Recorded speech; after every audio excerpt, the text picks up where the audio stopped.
This is a story about how my HOA president, a woman I call Karen, called the police on me with a lie so vicious, she claimed I had bombs and rifles in my garage.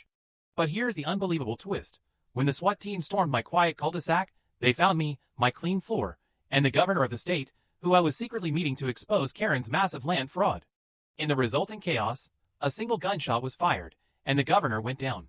This is the unbelievable, true story of how a tiny, almost invisible puddle of motor oil saved my life, how my genius wife flipped the script on a corrupt system, and how we brought a small-town tyrant to her knees.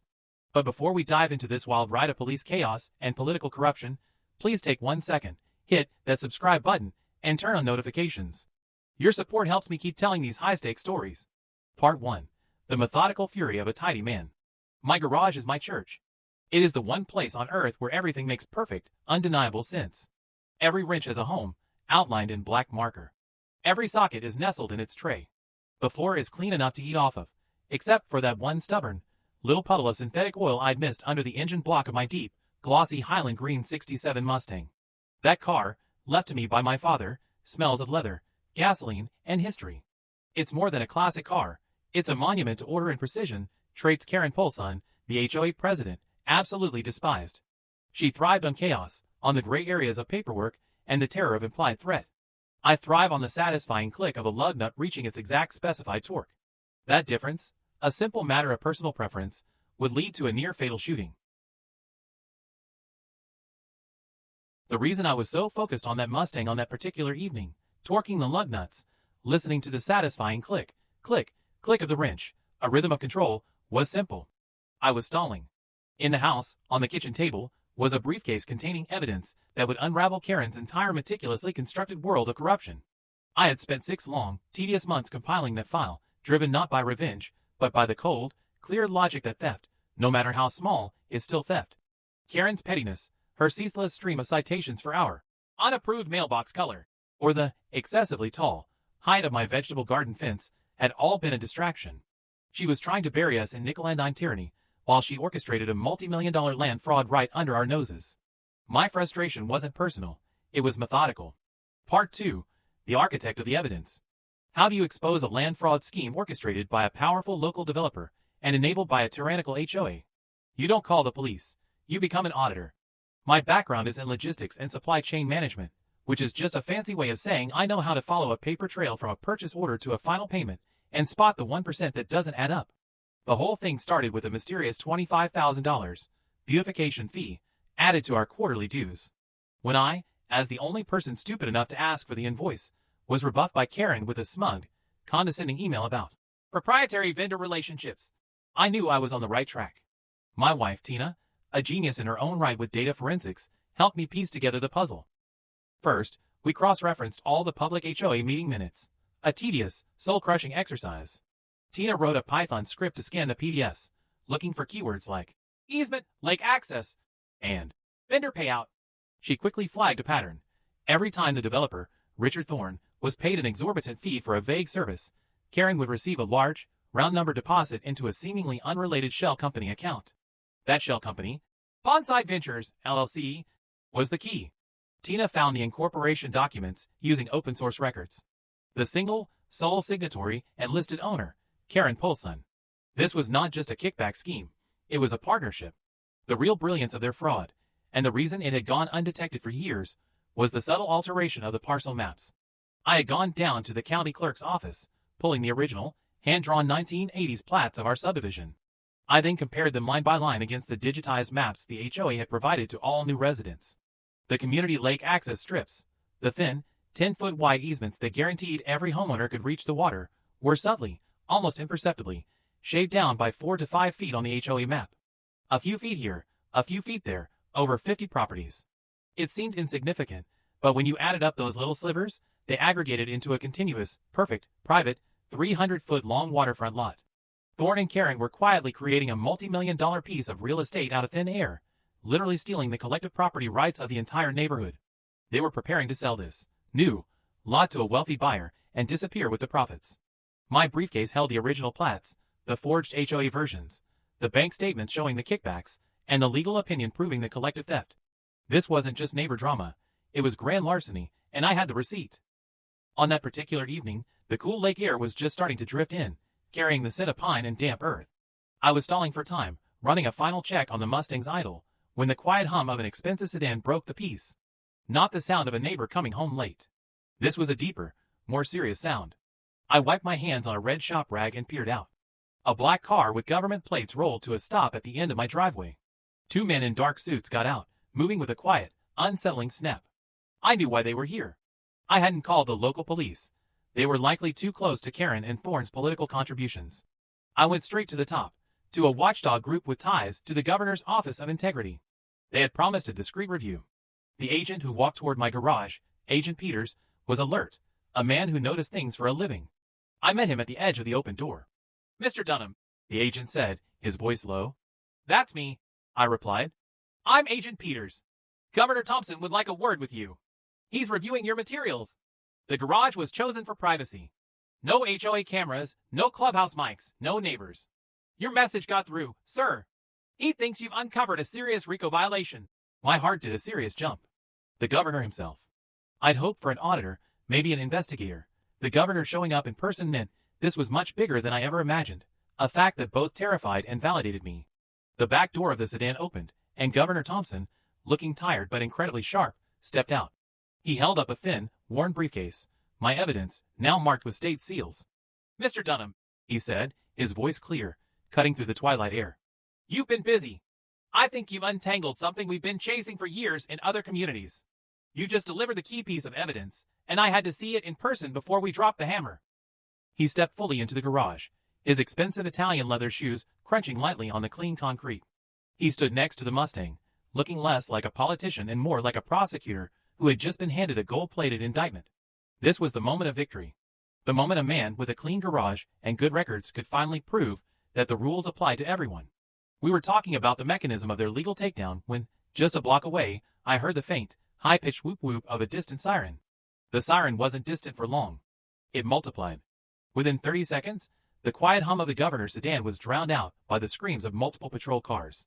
Tires howled as they spun into our quiet cul-de-sac, headlights blinding, tactical spotlights pinning us against the bright white interior of my garage.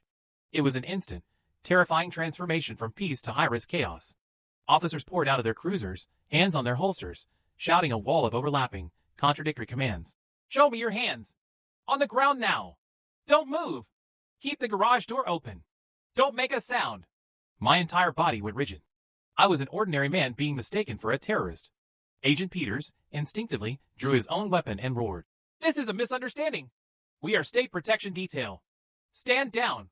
But the local officers were too amped up, too primed for a threat. They couldn't, or wouldn't, hear him over the adrenaline and the sirens. A sergeant barked the reason into the night, his voice amplified by a megaphone. "Caller says he'll open the garage and ambush officers. Possible bombs. High-risk response. Lethal cover if he won't comply. We have a positive ID on the threat. Subject is Josh Dunham." My blood went cold. They were primed to shoot me for opening my own door. I knew with a sickening, sinking certainty who had primed them. Karen Called. Last week, she'd written me a 3-page citation for my non-conforming shrubbery. Tonight, she'd weaponized that petty rage, upgrading my violations to bombs and rifles. She saw me as a threat to her corrupt little kingdom, and she had tried to stop me with the one tool every small-town tyrant loves, a weaponized, anonymous lie to law enforcement. She wanted me arrested, humiliated, and silenced permanently. The young officer leading the charge, fresh from the academy, was hyperventilating, his face slick with sweat under the flashing, dizzying red and blue lights. He was clutching a rifle, moving with a jerky, uncertain gait, a man overtrained for a worst-case scenario that didn't exist. He took an aggressive step forward, moving from the rough asphalt of the driveway onto the smooth, polished, sealed concrete of my garage floor. The officer's body language was screaming, "Shoot!" a desperate desire to end the perceived threat. He took one more step, his boot hitting the exact center of that small, almost invisible puddle of synthetic oil I'd missed while cleaning. Time didn't just slow down, it stopped, stretched thin and brittle. His boot didn't just slip, it shot out from under him like a cartoon banana peel. His body twisted in a desperate, frantic, useless effort to stay upright, his entire mass shifting violently to the right. His finger, tensed and searching for purchase to stabilize his fall, found the trigger wall instead. The shout on his lips turned into a grunt of surprise, terror, and realization, and the trigger broke. The crack of the gunshot was deafening, a sharp, concussive punctuation mark in the night's chaos. It felt like a physical blow, even though it didn't hit me. Then, Governor Thompson, who had been instinctively turning toward Agent Peters for cover, made a soft, shocking grunt. His hand went to his side. He didn't scream. He didn't even fall hard. He simply collapsed inward, his knees buckling with an awful, unnatural softness. Agent Peters caught him in an expert, practiced motion, lowering him gently to the ground behind the bulk of the Mustang's rear quarter panel. The front of the governor's crisp white shirt was instantly, horribly blooming with red. A dark, rapidly expanding stain that devoured the fabric. Across the driveway, shielded by a large pine tree, I saw her, Karen Polson. She was standing on her perfectly manicured lawn, phone still in her hand, having come out to watch the show. She had come to see me, Josh Dunham, the neighbor who dared to question her, get taken down in handcuffs. But as the governor went down, her smug, triumphant look evaporated. Her jaw went slack, her eyes wide, staring not at the chaos, but at the blood. She hadn't just called the cops on her annoying neighbor. She had, through a toxic cocktail of arrogance, desperation, and lies, just orchestrated the shooting of the most powerful man in the state. Her entire petty, fraudulent world had just come to an end in the oily, blood-spattered entrance to my perfectly organized garage. The immediate aftermath was a deafening symphony of absolute, panicked, uncontained chaos from the local police. The patrol officers were a mess of confusion and fear. The rookie who fired the shot looked 19 and ruined, his rifle now lying uselessly on the concrete, his face pale as plaster, mumbling over and over. I slipped. Oh God, I slipped. It was the oil. I just slipped. In stark, chilling contrast, the governor's protection detail moved with an unnatural, military-grade precision. Agent Peters, his face granite hard, was instantly on the radio. Shots fired. Officer involved. Eagle is down. Repeat, Eagle is down. We need a medevac. Secure the scene immediately. No local officers are to approach the victim. The medic, who had materialized seemingly from the interior of the black sedan, was already kneeling, his trauma shears snapping open, cutting away the governor's expensive suit jacket and shirt. The wound was high on the left side, bleeding profusely but, mercifully, not in an instantly fatal position. When a senior local patrol officer, still buzzing on adrenaline and procedural training, tried to assert control over the scene, the medic, his eyes like ice chips, silenced him with a single, cold, surgical question. You have an officer who just discharged his weapon and wounded the governor of this state. Every second you waste arguing with us is another second he bleeds. Do you want to be the man who explains that to the Attorney General, or do you want to be the man who helped secure his life? Secure the perimeter now and clear the area. The sergeant's bluster instantly deflated. The severity of the situation had finally crushed his ego. He made the right choice, turning to push back the encroaching local units, shouting for a perimeter. The medic needed more hands for direct pressure. He looked up, his eyes scanning past the rattled cops, past the flashing lights, and landed on me. He saw my clean hands, my organized workspace, my calm demeanor. A man who, even in shock, seemed to know how to follow complex instructions. You, he commanded, pointing a bloody glove finger. I need your hands. Get over here now and press here. My neat, orderly world had been shattered, and now a surgeon with a gun was ordering me into the middle of the wreckage. I took a deep breath, the smell of gunpowder mixing with synthetic oil. All I could think was, okay, Josh, this is a new kind of project. Follow the checklist. Apply pressure. Stabilize the system. I stepped forward, dropping onto my knees beside the governor.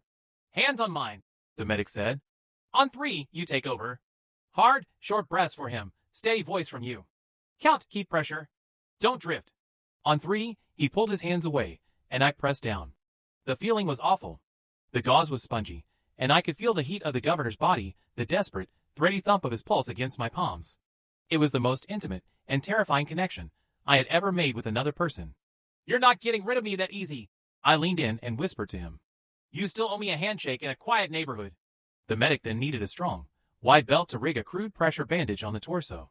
Take mine, I grunted, but before he could answer, another hand appeared, holding out a belt. It was Tina's. She had slipped in beside me, pale but laser-focused, her eyes taking in every detail of the scene. The medic snatched it, rigging it high around the governor's torso with brutal efficiency. Not how I planned to accessorize tonight, I quipped, trying to break the tension, and pressed harder, holding steady. As I pushed down, the adrenaline started to subside, replaced by a cold, methodical, absolute anger. The gunshot was a tragic mistake, a literal accident caused by a puddle of oil. But the reason that terrified officer was in my garage in the first place, that was deliberate. That was Karen's calculated deceit, probably a bomb threat or a hostage situation, anything to provoke an aggressive response and stop me from handing over my evidence. I risked a glance up. Tina was beside me, a silent, steady presence. But then her eyes met mine, and she gave a tiny, almost imperceptible shake of her head. She held up her smartphone, the screen glowing in the dim light. On the screen was a live audio waveform. She had a police scanner app running. Of course she did. She was a wizard with data forensics and open-source intelligence, always finding clever, unconventional solutions. Then, she swiped the screen. A new window opened. A jittery, chaotic video feed pointing down at a pair of boots, accompanied by the distorted sounds of shouting. It was body cam footage. Our county, she must have realized instantly, was known for using cheap, easily exploitable body cams that synced to the cruiser's default Wi-Fi network with a predictable, easily guessable password. In the brief, terrifying chaos, while I was holding a man's life in my hands, Tina had simply tapped, connected, and mirrored the feed. She gave me a tiny, tight-lipped nod. Her message was a physical wave of cold certainty. She had the truth. She had the 911 call audio. She had the shooter's perspective. She had not only survived the attack, but had already secured the primary evidence against the attacker. Tina didn't wait. She slipped back into the house, and a moment later, the big screen television in our living room flickered to life. The TV was mounted opposite the open garage door, perfectly visible to the confused cops, the arriving state security personnel, and the growing crowd of gawking neighbors. Tina had wirelessly screen mirrored her phone. The first thing everyone heard, booming from our high-end sound bar, was the crystal-clear audio file of the 911 call. The silence of the cul-de-sac was replaced by a sterile operator voice, and then, the sound that would destroy Karen Called Cops. 911, what is your emergency? Then came the reply, instantly recognizable to every neighbor and police officer. Karen Paulson's voice, hysterical, shrill, and full of calculated, malicious lies. My neighbor Josh Dunham. He's got rifles. I saw them, she shrieked. He's meeting with some dangerous people. They have bombs. I heard them talking about it. You have to get here now before they kill someone. I swear, he's got an arsenal. They're planning an ambush. A collective gasp went through the crowd of neighbors. The local patrol officers froze, their faces a mixture of shock, confusion, and dawning horror. They had been sent in hot, expecting a heavily armed fanatic ready for a shootout, based entirely on the word of a woman who was now exposed as a complete, self-serving fraud. They were looking at a guy in a t-shirt, a classic car, and a bleeding politician who had just been shot by one of their own. But Tina wasn't done. The audio ended, and the screen switched to the body cam footage. The entire cul-de-sac watched a first-person view of the chaotic approach, the shouting, the officer's feet moving forward, the sudden, dizzying lurch as he slipped on the oil, and the horrifying unintentional discharge of the weapon. The camera view shook violently, capturing the sound of the rifle bolt cycling and the officer's immediate, frantic apology. I slipped! Oh my God, I slipped! The video was undeniable. It showed a tragic accident, born not of malice, but of the volatile, lethal situation created by Karen's calculated deceit. The narrative didn't just shift, it shattered. The aggression drained out of the local officers, replaced by a grim, sullen understanding. They had been used, pawns in Karen Paulson's petty neighborhood war. I glanced at Karen. She stood on her lawn, paralyzed, watching her perfect, controlled world unravel in high definition. As the paramedics loaded the governor onto a gurney and wheeled him toward the arriving medevac helicopter, the sound of its rotors already a deafening promise of high-stakes extraction, Agent Peters walked over. He had been watching the TV with a look of intense, grim satisfaction. He looked at Tina, who stood in the doorway like a warrior queen who had just won the battle with a Wi-Fi password. Then he looked at me, my hand stained with the governor's blood, and gave a single, sharp nod, a gesture of respect and absolute alliance. He keyed his wrist microphone, his voice cutting and cold. All stations be advised, he said, loud enough for every officer and neighbor to hear. The initial report of armed hostiles was a fabrication. Repeat, the call was a malicious fabrication. The scene is secure. The injured party is the governor of this state. The narrative is ours. Secure Mrs. Paulson immediately. Detain her for questioning. Do not allow her to speak to anyone. The world tilted for Karen. The two local officers who had just minutes ago been ready to shoot me were now walking across the lawn toward her, their expressions grim and unforgiving. She tried to protest, her voice now a desperate screech. It was a mistake. He's a menace. My mail was late. My roses. Her petty grievances were instantly irrelevant.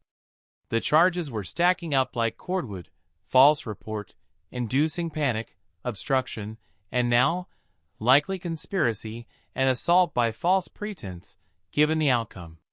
Tina, ever the silent victor, walked to the edge of the porch, smiled directly at Karen's retreating figure, and murmured, "Smile, Karen. You are trending." Agent Peters turned back to me. "You're coming with us, Mr. Dunham. So is that briefcase. We need your statement, and we need that evidence protected. The local jurisdiction is now compromised. We need to secure you in protective custody." Tina nodded. "Go," she said, her voice steady.